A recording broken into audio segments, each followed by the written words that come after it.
All right, question of the day.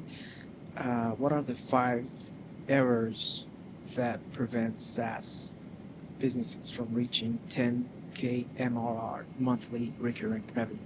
Okay, that's a great question. I would probably need really specific data and KPIs about a startup to be able to pinpoint the exact thing that why their startup is not reaching 10K MRR.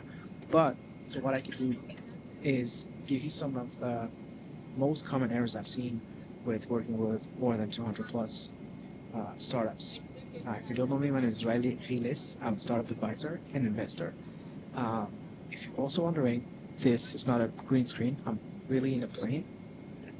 And so let's get back to the question. So the 5 mistakes. So I would say number one that I see way too often is lack of clear value proposition. So people don't understand what you're selling. People don't understand the benefit of what you're selling. And from what I've seen, and what I see too much, unfortunately, is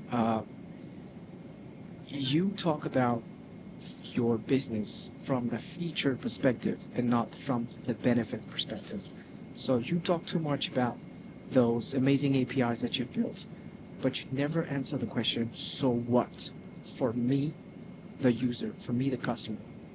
So you talk with your own language instead of talking to the customer's language, and you don't give away the full benefit of what they get from using your solution. So this is the classic number one thing, especially with tech founders.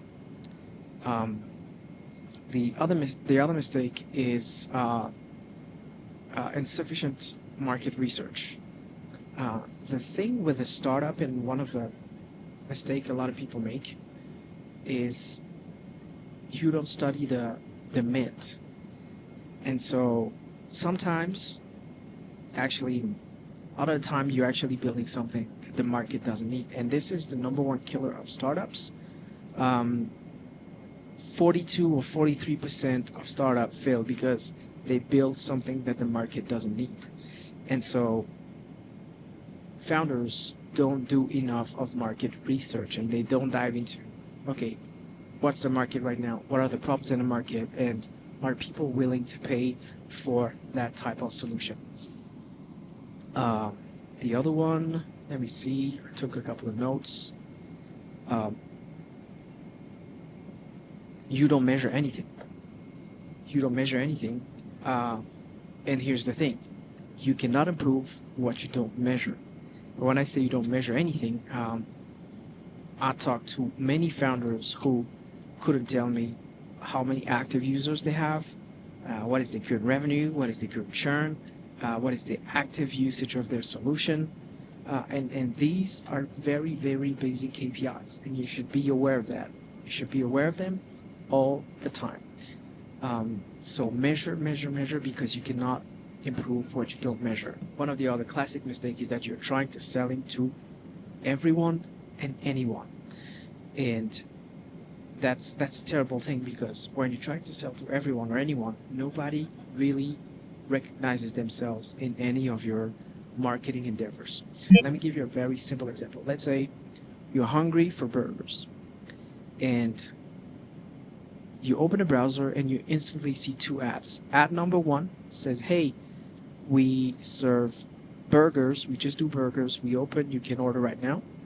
And the other ad says, hey, we're serving burgers, sushi, pizza, pasta, we open, you can order right now. Which one would you pick if you're hungry for burgers? You'd go for the one that only does burgers, because you think, well, if I really want to eat good burgers, I'd probably go to someone who only does that. Same thing with your SaaS business. You're trying to sell it to everyone, and so people don't recognize themselves. That's the first thing. And then people are so different. They have different tastes. They have different use cases.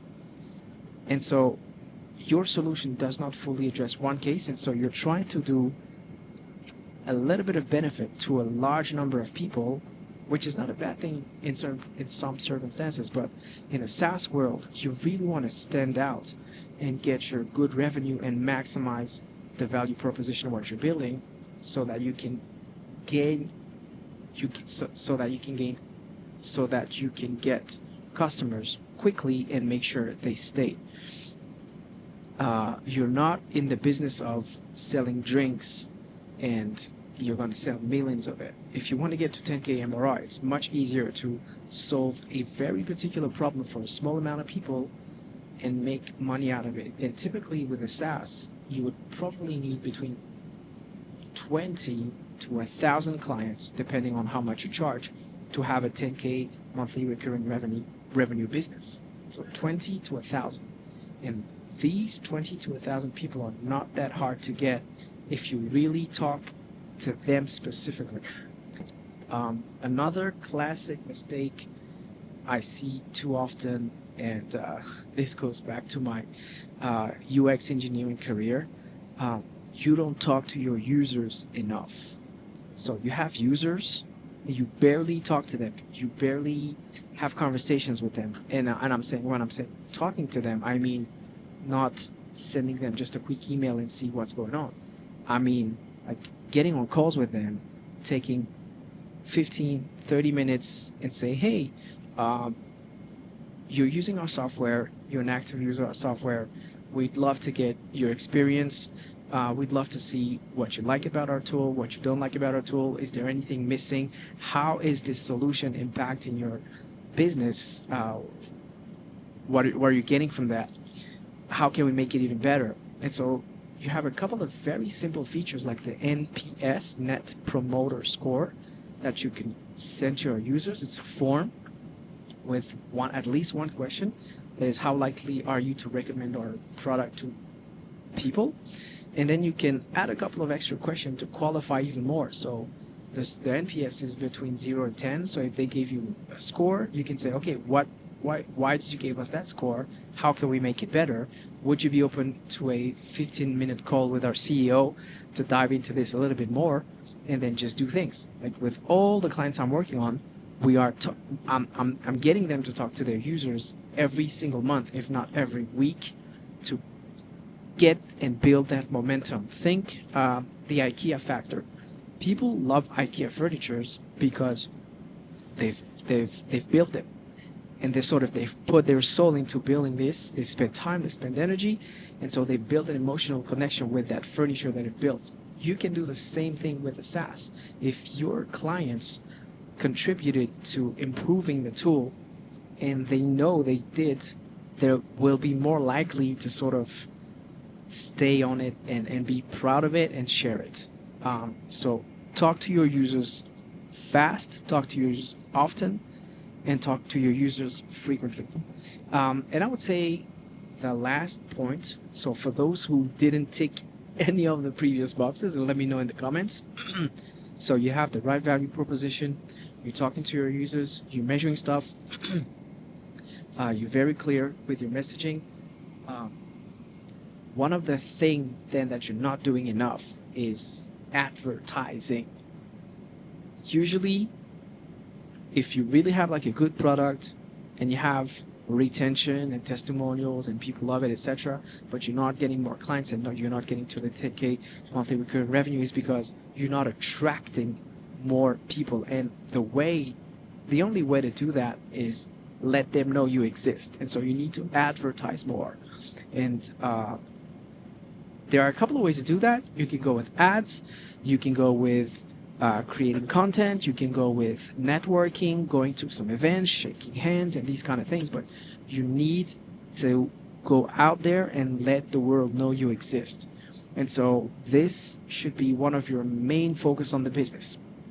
You should spend a very important part of your day advertising, so that people know you exist and they'll come to you, and then spend a good portion of your time making sure you're building retention. So acquiring people and then making sure you retain those people. If you focus on those two things, I don't see why your SaaS cannot reach to 10K MRR, unless you're building something no one's need. You're building a useless product, but that's a different thing. So these are my key talking points. I hope this video was useful to you. Let me know if you like this kind of format. Let me know if the sound was good. Like I said, I'm filming in a plane. And as always, if you want me to answer your question in those kind of videos, drop me the question in the comments down below. Or if you're a bit more shy, I'll put a form in the description so that you can put it anonymously. And for those who want to have this conversation privately, I'll also drop a link in the description so you can book a consultation. And until next time, boom.